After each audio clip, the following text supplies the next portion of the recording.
नमस्कार दोस्तों, हमारे चैनल एक्स मैथ्स में आपका स्वागत है। आज की इस वीडियो में हम डिस्काउंट चैप्टर को स्टार्ट कर रहे हैं, तो चलिए वीडियो को शुरू करते हैं।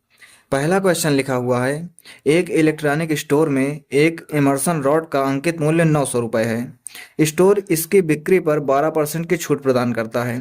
ग्राहक इसे इलेक्ट्रॉनिक स्टोर से किस कीमत पर खरीद सकता है? तो सबसे पहले हम कुछ इंपॉर्टेंट टर्म के बारे में जान लेते हैं।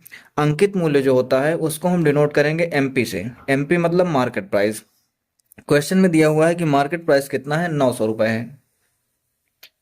आगे लिखा हुआ है कि इसकी बिक्री पर 12% की छूट मिलती है। छूट को हम लिखेंगे डी से, डी फॉर डिस्काउंट हो जाएगा। कितने की मिलती है? 12% की। तो हमें बताना है कि इसे किस कीमत पर खरीदा जा सकता है। तो हमें बताना है इसके लिए सेलिंग प्राइस क्या होगा इसका। तो अगर किसी भी चीज़ में 12% की छूट मिलेगी तो कितने में वो चीज़ बिकेगी? वो चीज़ बिकेगी 88% में। ठीक है, ये चीज़ समझ में आई।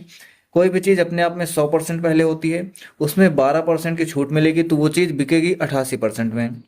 हमें 900 का 88% बताना है, तो हम सेलिंग प्राइस निकाल लेंगे। एसपी कितना हो जाएगा? 900 इंटू 88/100। दो जीरो से दो जीरो हम कैंसिल कर देंगे। 9 से इसको मल्टीप्लाई करेंगे तो 9 72 की 2 हासिल 7, 9 72, 72 7 कितना हो जाएगा? 79। तो 792 रुपये क्या हो जाएगा? उसका सेलिंग प्राइस हो जाएगा।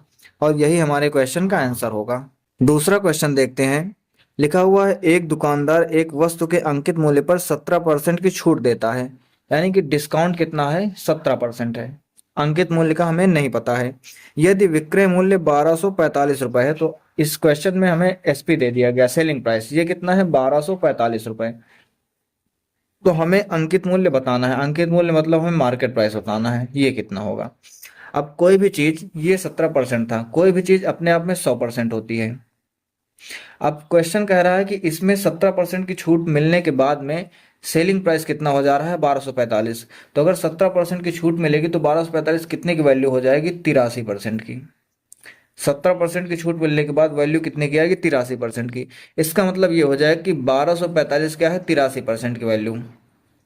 1245 क्या है? 83% की वैल्यू।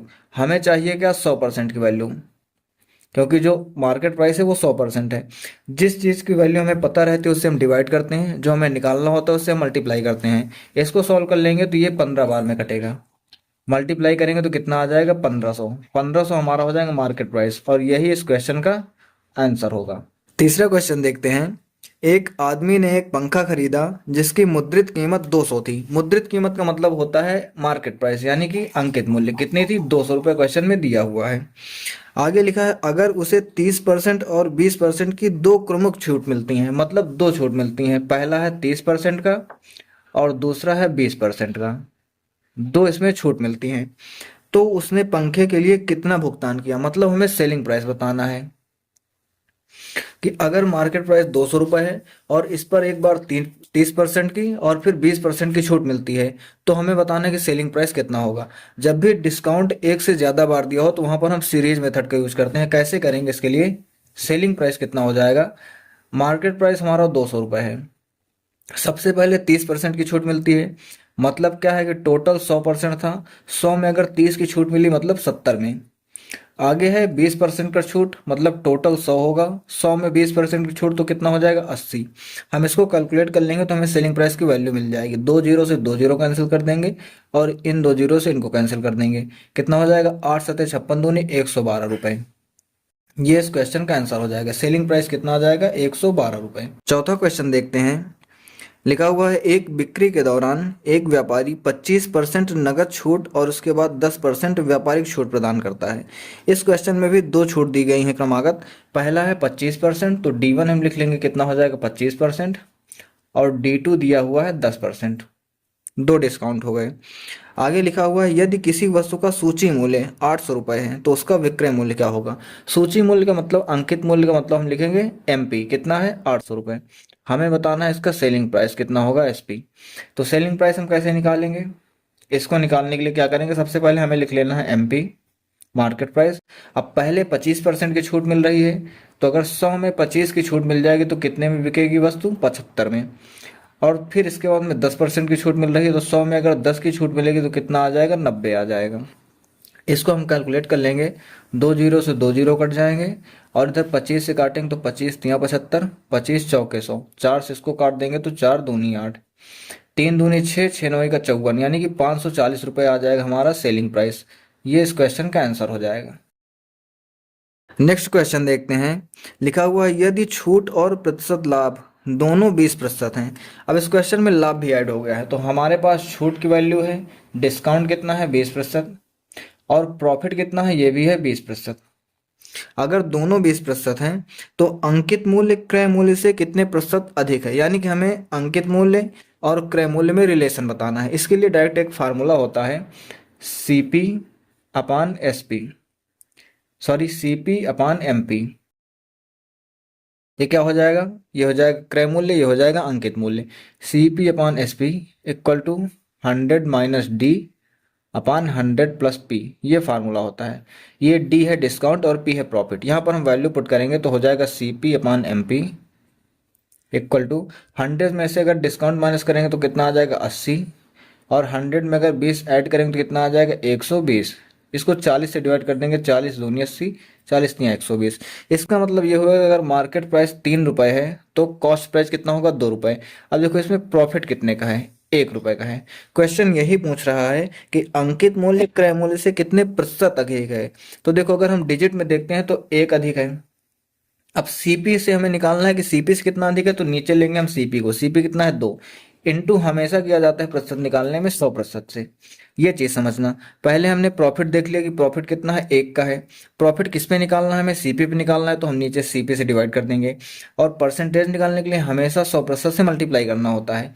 इसको हम सॉल्व करेंगे तो 2 से कट जाएगा, कितना आ जाएगा 50, और इसका आंसर हो जाएगा कितना 50%। लास्ट क्वेश्चन देखते हैं। लिखा हुआ है यदि एक अंकित मूल्य पर 45% की छूट के साथ बिक्री मूल्य 30% और 20% की दो प्रमुख छूटों के बीच का अंतर 84 है तो अंकित मूल्य कितना है।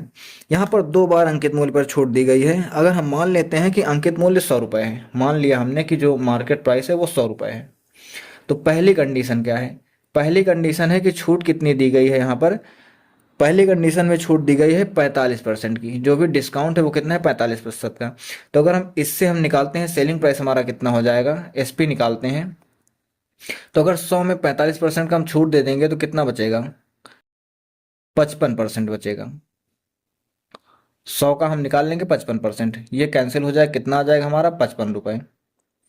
दूसरी कंडीशन कह रहे हैं कि एक बार 30% का और दोबारा में 20% की छूट दी जाती है। दूसरी कंडीशन में क्या है, 30% और 20% की 2 छूटें दी जाती हैं। तो यहाँ पर अगर हम सेलिंग प्राइस निकालेंगे तो हमारा क्या हो जाएगा 100, ये 100 हमारा मार्केट प्राइस जो कि हमने मान लिया है। 30% की अगर छूट देंगे तो वो 70 में बिकेगी, इनटू अगर 20% की छूट देंगे तो वस्तु कितने में बिकेगी 80 में बिकेगी। कैलकुलेट करेंगे 100 से 100 जाएगा, 2 जीरो से 2 जीरो जाएगा, 8 से कितना आ जाएगा 56। क्वेश्चन आगे कह रहा है कि दो क्रमिक छूटों के बीच का अंतर 84 रुपये है। पहली बार छूट देने पर 55 आया, दूसरी बार छूट देने पर 56 आया, तो दोनों के बीच में गैप कितने का है, दोनों के बीच में गैप है 1 यूनिट का।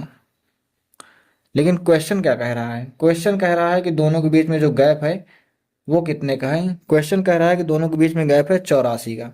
इसका मतलब हो जाएगा कि 1 यूनिट की वैल्यू 84 रुपये होगी।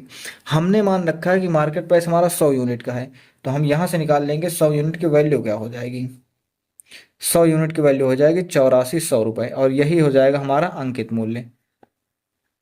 अगर वीडियो अच्छी लगी है तो वीडियो को लाइक करके चैनल को सब्सक्राइब कीजिए। धन्यवाद।